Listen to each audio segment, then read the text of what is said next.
সরকারি দায়িত্ব পালন করতে যেয়ে এমন কোনো কাজ করি না, আবারও জোর দিয়ে বলছি, যেটার জন্য আমার এই ধরনের একটা নিষেধাজ্ঞা পেতে হবে। মার্কিন নিষেধাজ্ঞার বিষয়ে মন্তব্য সাবেক সেনাপ্রধান জেনারেল আজিজের। অসত্য অভিযোগের ভিত্তিতে সিদ্ধান্ত, প্রমাণ করতে পারলে মেনে নেবেন শাস্তি। দ্বিতীয় ধাপে 156 উপজেলায় ভোট যুদ্ধ শেষে চলছে গণনা। ভোট পড়েছে 30% বেশি, জানালেন সিইসি। রুশ ইউরেনিয়াম আমদানিতে উদ্বেগ জানাচ্ছে মার্কিন নিষেধাজ্ঞা। বাংলাদেশকে কৌশলী কূটনীতি গ্রহণের আহ্বান বিশ্লেষকদের। চীন জাপানও হতে পারে বিকল্প আমদানির পথ।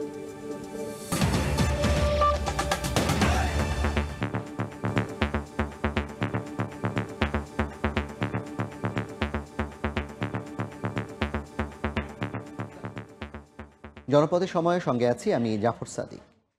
আল জাজিরার প্রতিবেদনে মিথ্যা নাটক সাজানো হয়েছিল, ঠিক তেমনি যুক্তরাষ্ট্রের নিষেধাজ্ঞাতেও অসত্য অভিযোগ তোলা হয়েছে বলে দাবি করেছেন সাবেক সেনাপ্রধান জেনারেল আজিজ আহমেদ। তিনি বলেন, দুটি অভিযোগেই তার কোনো সংশ্লিষ্টতা নেই। আন্তর্জাতিক রাজনীতি চলছে কিনা এ বিষয়ে তার কোনো ধারণা নেই জানিয়ে জেনারেল আজিজ বলেন, সরকারি কাজে তিনি এমন কোনো অপরাধ করেননি যার জন্য শাস্তি পেতে হবে। বিজিবিতে ছিলাম 2012 সালে ডিসেম্বর থেকে, কিন্তু অনেক আগেই আমার ভাই হলো বিদেশে চলে গেছে। তো সেক্ষেত্রে আমি আমার পদ পদবি ব্যবহার করে কিভাবে আমি তাকে সহযোগিতা করেছি, আমি তো আমার বোধগম্য নয়, এটা অসত্য একটা অভিযোগ এনেছে, এটা সঠিক নয়। যে হলো অলরেডি হলে বিদেশে চলে গেছে, সেখান থেকে এক দেশ থেকে আরেক দেশে যাওয়া, সেখানে তো আবার তাকে তো বাংলাদেশে তো আসার প্রয়োজন পড়ে নাই যে আমি তাকে সহযোগিতা করব। আমি কোনো সহযোগিতা করিনি। This is number 1। নাম্বার 2 হলো এই পারচেজগুলো সাধারণত হয়, এগুলার কন্ট্রাক্ট সব কিছু নিয়ন্ত্রণ করে, সব কিছু অর্গানাইজ থেকে শুরু করে সব কিছু করে হলো ডিজিডিপি, এবং ডিজিডিপি হলো এএফডি বা মিনিস্ট্রি অফ ডিফেন্সের আন্ডারে, এটা আর্মি হেডকোয়ার্টারের আন্ডারে না। এই যে 4 তারিখে যেটা এফডি থেকে অনুমোদনটা আসলো ইকুইপমেন্টটার, সেটা 26 তারিখে ডিজিটিপি কন্ট্রাক্টরের সাথে কন্ট্রাক্ট সাইন করে, 26শে জুন 2018। আমি 25শে জুন 2018 সেনাপ্রধান হিসেবে দায়িত্বভার গ্রহণ করি। আমি এই 25শে তারিখে দায়িত্বভার গ্রহণ করে 26 তারিখে যে কন্ট্রাক্টটা সাইন হলো, আমার ইনভলভমেন্টটা কোথায় সেনাপ্রধান হিসাবে? আমার তো কোনো সম্পৃক্ততাই তো নাই এইটাতে। আমার ভাইকে কোথায় কন্ট্রাক্ট দিব আর আমি ওইটা থেকে ঘুষ নিব? আপনি যদি এই ব্যাপারে এভিডেন্স চান, আমার কাছে সব ডকুমেন্ট আছে। কেউ যদি প্রমাণ করতে পারে যে আমি আমার কোনো ভাইকে বিজিবিতে 4 বছর ডিজি থাকা অবস্থায়, অথবা সেনাপ্রধান হিসেবে 3 বছর আর্মিতে থাকা, আর্মি চিফ থাকা অবস্থায় আমি সেনাবাহিনীতে বা বিজিবিতে আমার কোনো ভাইকে কোনো কন্ট্রাক্ট দিয়েছি কিনা, আমি আবারও চ্যালেঞ্জ দিচ্ছি। আমেরিকা যেই সিদ্ধান্তটা নিয়েছে, আমার মনে হচ্ছে যে আল জাজিরার, কারণ একই ধরনের দেখছি, সেই জন্য আমি এই উত্তরটা সেভাবেই দিলাম, যা অল দ্য প্রাইম মিনিস্টার্স ম্যানের সে নাটক যেটা করেছিল আল জাজিরা, আর এখানে যে প্রশ্ন দুইটাও যেটা, ওইটার সাথে আমি লিঙ্ক দেখছি একই ধরনের, সেজন্য আমি এই উত্তরটা দিলাম। আমি বিজিবি হিসেবে এবং সেনাপ্রধান হিসেবে দায়িত্ব পালনের সময় আমি সর্বদা সচেষ্ট ছিলাম যে আমার কারণে যাতে এই দুইটা ঐতিহ্যবাহী সংস্থা বা বাহিনীর যাতে কোনো ধরনের দুর্নাম না হয়, আমি সর্বদা সচেতন ছিলাম, এবং আমি মনে করি আমি সেই সচেতনতা নিয়েই আমি আমার দায়িত্ব সম্পন্ন করেছি। আমি কোনো কিছু এমন করি নেই যাতে আজকে আমাকে অনুশোচনা করতে হবে। I am sorry, no, I did not do any such thing.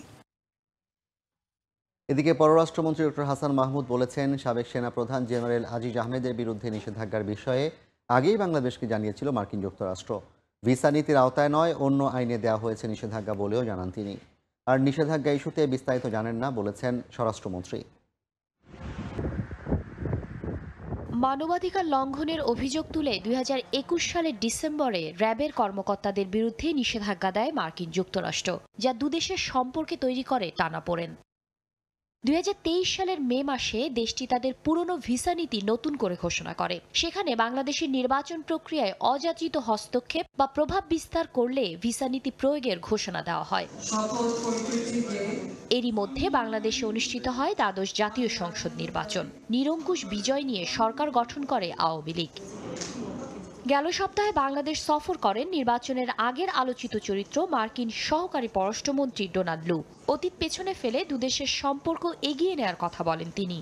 এর মাত্র কয়েকদিন পর সোমবার রাতে দুর্নীতিতে সম্পৃক্ততার অভিযোগ তুলে সাবেক সেনাপ্রধান জেনারেল আজিজ আহমেদ এবং তার পরিবারের যুক্তরাষ্ট্রে প্রবেশের উপর আসে নিষেধাজ্ঞা। কিন্তু সে অভিযোগের সপক্ষে তাদের হাতে কোনো প্রমাণ আছে কিনা তার কোনো উল্লেখ নেই মার্কিন পররাষ্ট্র দফতরের বিবৃতিতে।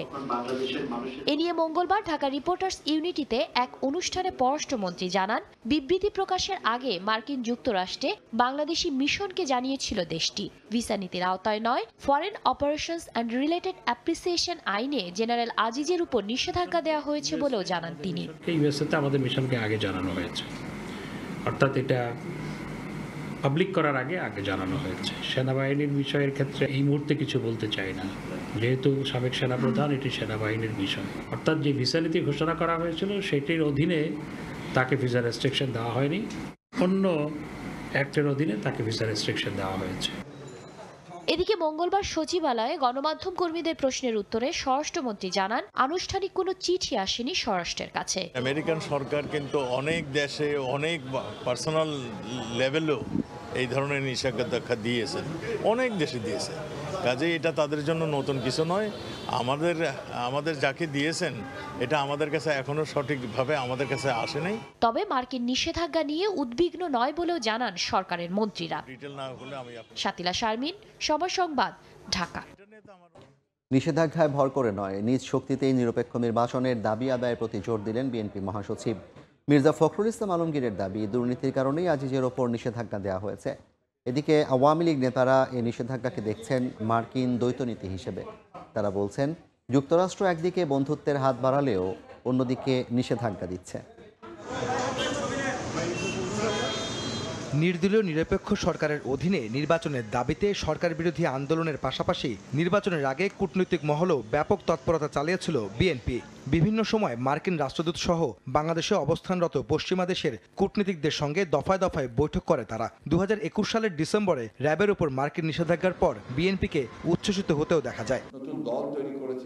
তবে সাবেক সেনাপ্রধান জেনারেল আজিজের উপর মার্কিন নিষেধাজ্ঞায় উল্টো সুর দলটির। এ নিয়ে খুশি হওয়ার কিছু নেই বলে মন্তব্য করেন বিএনপি মহাসচিব। বলেন, নেতাকর্মীদের এই বিষয়ে বিভ্রান্ত হওয়ার কিছু নেই, কোনো নিষেধাজ্ঞা নয়, বরং নিজেদের শক্তিতেই সরকার পতন আন্দোলন ত্বরান্বিত করার বিষয়ে জোর দেন তিনি।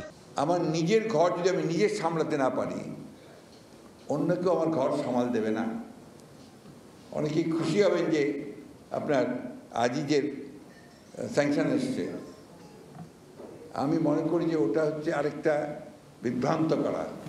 র্যাবের বিরুদ্ধে হয়েছে, আপনার র্যাব সংগঠন হিসেবেই বন্ধ, পুলিশের 9 জন ছিল, তখন তো স্যাংশন হয়েছিল। তাতে কি ওদের সেই ভয়ঙ্কর যাত্রা যেটা, সেই যাত্রা বন্ধ হয়েছে?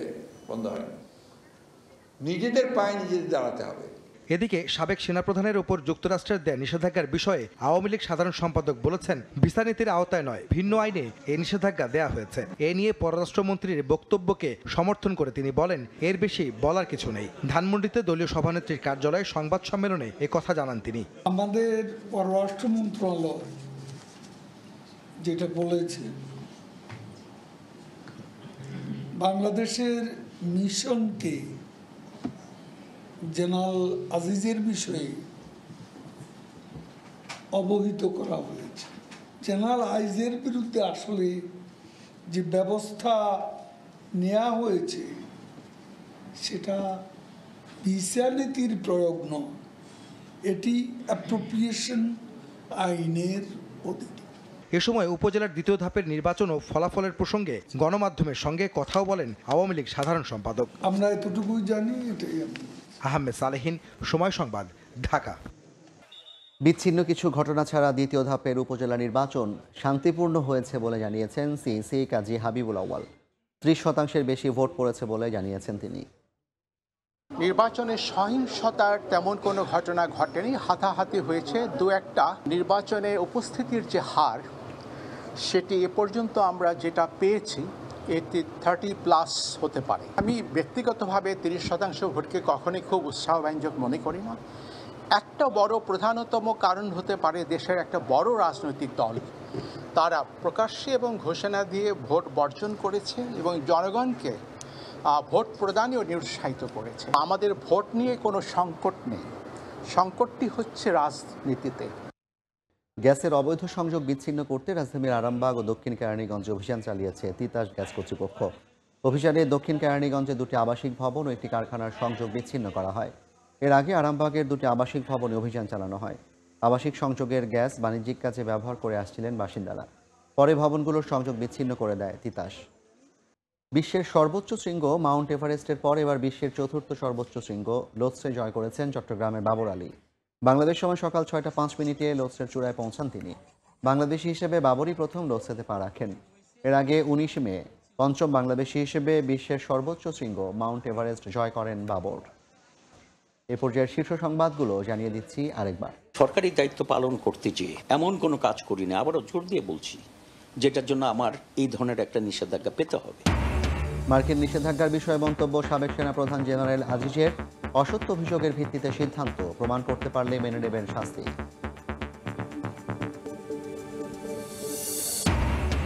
দ্বিতীয় ধাপে 156 উপজেলায় ভোট যুদ্ধ শেষে চলছে গণনা। ভোট পড়েছে 30% বেশি, জানালেন সিইসি। এই ছিল জনপদের সময়। রাতের সময় নিয়ে ফিরছি কিছুক্ষণ পর। আমি জাফর সাদিক, সঙ্গে থাকুন সময়।